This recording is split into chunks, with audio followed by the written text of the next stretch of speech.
terbebas dari siksa neraka dan sebagainya, ya itu nggak boleh. Jadi kalau ada temen non muslim yang meninggal itu ya jangan ada rest in peace gitu, RIP, karena itu bagian dari doa supaya yang meninggal itu terbebas dari azab kubur, terbebas dari azab neraka, itu kan begitu toh.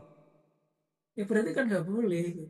Jangankan jangankan non muslim ya, muslim yang berdosa saja itu sebenarnya kalau ada urusan yang belum selesai di dunia itu akan dirasakan sebagai bagian dari azab kubur gitu ya.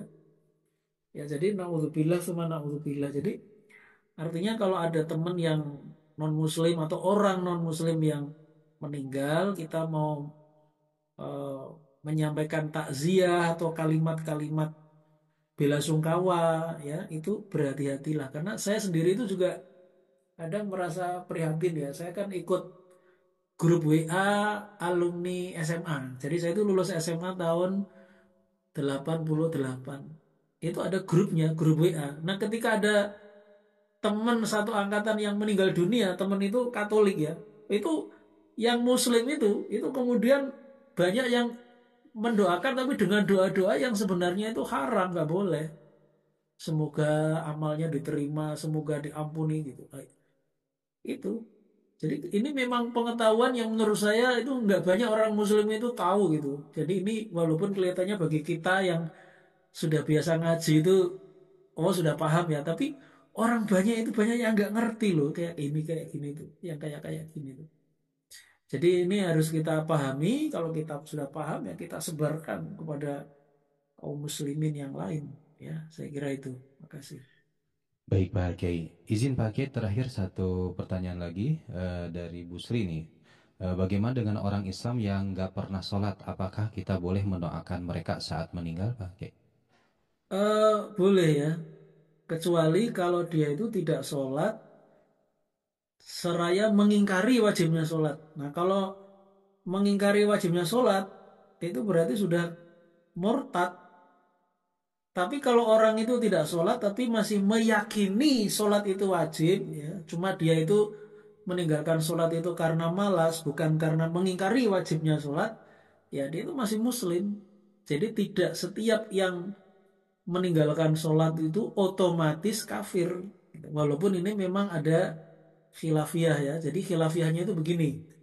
Jumhur atau mayoritas ulama kecuali madhab Hambali ya. Berarti jumhur itu madhab Hanafi, madhab Maliki, madhab Syafi'i, selain Hambali intinya. Jumhur itu mengatakan kalau orang itu meninggalkan sholat tidak otomatis kafir. Tergantung iktikad atau keyakinan dia. Jadi kalau orang muslim itu meninggalkan sholat tapi masih beriktikad atau berkeyakinan sholat itu wajib, itu dia masih muslim tetapi berdosa besar. Tapi kalau ada orang meninggalkan sholat, ketika ditanya kenapa kok nggak sholat, loh sholat itu nggak wajib misalnya gitu ya. Atau sholat itu nggak ada, kewajiban sholat dalam Islam itu nggak ada. Kalau dia mengatakan seperti itu, berarti kan mengingkari wajibnya sholat. Padahal wajibnya sholat itu, perintah itu ada dalam Quran.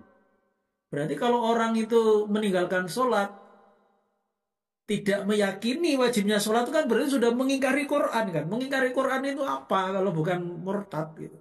Jadi orang yang meninggalkan sholat itu bisa dia masih muslim kalau masih yakin mengenai wajibnya sholat, tapi bisa jadi dia sudah murtad ketika dia tidak lagi meyakini wajibnya sholat. Nah ini berarti ini pendapat jumhur ya. Kalau pendapat Hambali itu mengatakan orang yang tidak sholat itu murtad, nggak peduli dia keyakinannya kayak apa. Nah ini pendapat madhab Hambali. Makanya kalau yang mengikuti kajian-kajian yang dari ulama-ulama yang mengikuti ulama itu mengikuti madhab Hambali dalam persoalan ini, ya ya nanti kesimpulannya orang yang tidak sholat itu otomatis kafir sudah, ya. Nah orang-orang yang saat ini mengikuti madhab Hambali dalam persoalan ini sering disebut dengan istilah Salafi atau sering disebut dengan istilah Wahabi atau sering juga disebut dengan istilah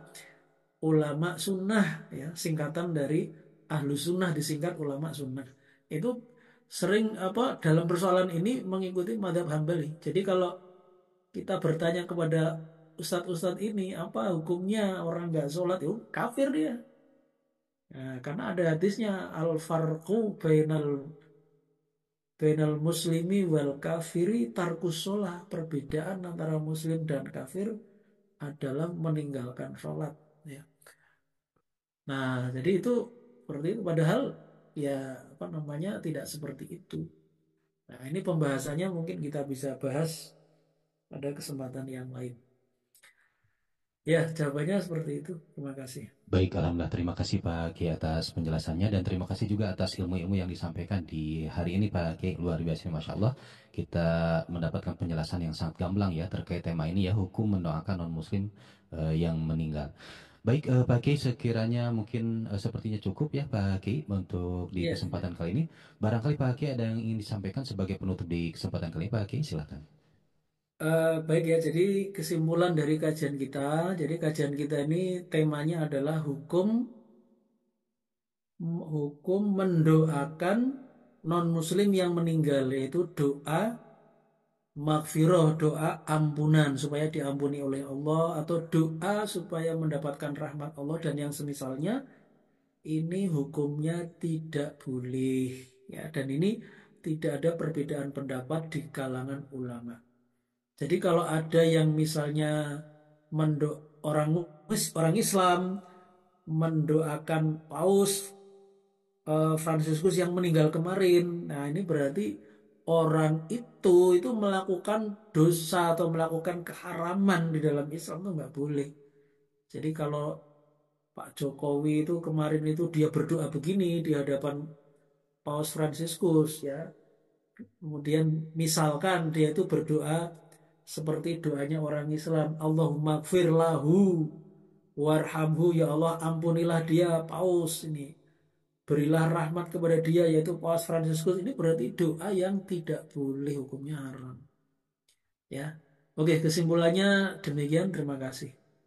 Baik, Alhamdulillah terima kasih kepada guru kita Bapak Kiai Haji Muhammad Siddiq Aljawi dan terima kasih juga kepada teman-teman yang sudah hadir di kesempatan kali ini. Mudah-mudahan semuanya senantiasa dikaruniakan kesehatan, keberkahan, urusannya dilancarkan oleh Allah Subhanahu wa taala dan mudah-mudahan Allah senantiasa menetapkan hati kita dalam keistiqomahan ya, terutama kita mudah-mudahan senantiasa istiqomah dalam mengkaji ilmu. Amin ya rabbal alamin. Terima kasih. Untuk menambah keberkahan kita tutup dengan doa kafaratul majelis. Subhanakallahumma wa bihamdika asyhadu alla ilaha illa anta astaghfiruka wa atubu ilaik. Wassalamualaikum warahmatullahi wabarakatuh. Terima kasih Pak Kiai. Jazakallahu khairan katsiran.